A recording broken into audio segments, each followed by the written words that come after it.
নমস্কার, আমি দেবজ্যোতি বোস বলছি।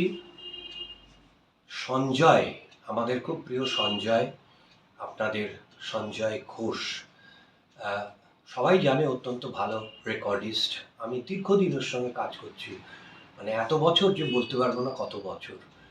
তো কিন্তু ওর সবথেকে বড় গুণ হচ্ছে যে কোনো মিউজিশিয়ানকে এই রেকর্ডিং টেকনোলজির ব্যাপারে একটু জানতে ইন্টারেস্টেড করে তোলা।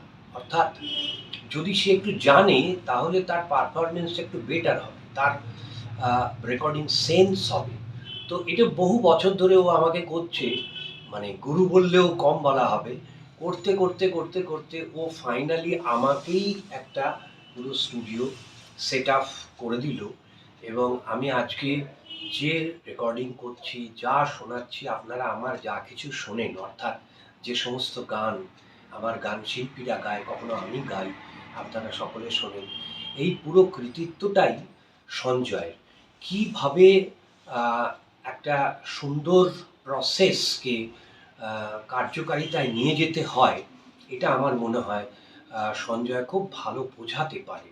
অনেক ভালো রেকর্ডিস্ট আছে আমাদের এখানে, তাদের সঙ্গেও কাজ করেছি, তারা সকলেই ভালো রেকর্ডিস্ট। কিন্তু সঞ্জয়ের অসীম ধৈর্য, কারণ যেহেতু পড়াশুনো না করে এই কাজ করছি, তাই অজস্র ভুল করি, কিন্তু ও ধৈর্য ধরে সেগুলোকে ঠিক করে দেয়া, রেকটিফাই করা, এবং ক্রমশ মানে আমি যেখানে পৌঁছেছি এটা একমাত্র সঞ্জয় না হলে হতো না। আর এছাড়া আমার অসংখ্য ভালো অ্যালবাম কাজ ও করেছে।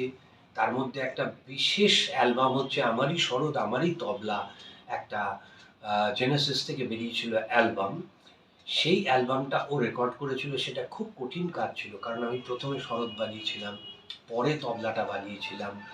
সেটাকে কিভাবে করা, কোনো ইনস্ট্রুমেন্টের টোন, সমস্ত কিছু, মানে আমার যা কিছু শেখা সবটাই সঞ্জয়ের থেকে।